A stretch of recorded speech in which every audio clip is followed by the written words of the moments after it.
असतो की जास्तीत जास्त न्याय प्रत्येक समाजाला कसा देता येईल। काल जो आपण निर्णय घेतला, या निर्णयामुळे ज्यांच्या नोंदी आहेत अशा मराठा समाजातल्या जे काही नागरिक आहेत त्यांना खरं म्हणजे नोंदी असताना त्यांना प्रमाणपत्र मिळणं हे कायदेशीरच आहे, पण ते मिळत नव्हतं।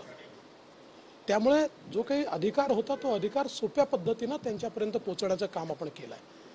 आणि हे सगळं केल्यामुळे कुठेही ओबीसी समाजाचं आरक्षण कोणाला दिलं आहे, ओबीसी समाजामध्ये कोणी वाटेकरी केला आहे, ओबीसी समाजाचं काही आरक्षण कमी केलं आहे असं कुठेही राज्य सरकारने केलं नाही।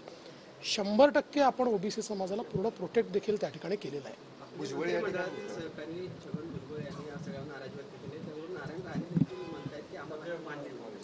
असं आहे की वैयक्तिक प्रत्येकाची भूमिका असू शकते।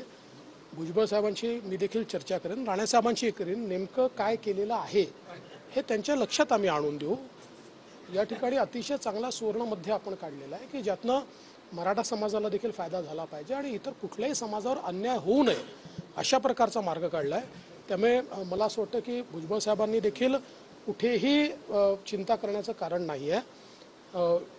हे सरकार काहीही झालं तरी ओबीसींवर अन्याय होऊच देणार नाही।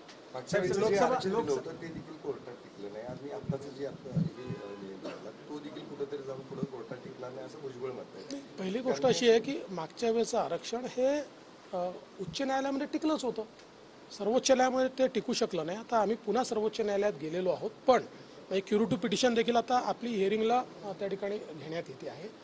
पण त्याचवेळी पॅरलली आपण काय प्रयत्न केला आहे तर मागच्या वेळेस ज्या कारणाने सुप्रीम कोर्टाने नाराजी व्यक्त केली किंवा ज्या कारणांवर त्यांनी आपलं आरक्षण फेटाळलं त्या कारणांची मीमांसा करणारा सर्वे हा आपण ऑलरेडी सुरू केलेला आहे। कारण त्यांनी काही 3-4 मुद्दे पॉईंट आउट केले की याच्यावर सर्वे झाला नाही किंवा याच्यावर अधिक सॅम्पल असायला पाहिजे होतं, तर ते आता आपण करतोय। त्यामुळे पॅरलली ते देखील आपलं चाललेलं आहे। लोकसभा मतदारसंघाची काही अदलाबदल होणार आहे का? आज लग्न करता आलो आपण आता, चला सर, थँक्यू.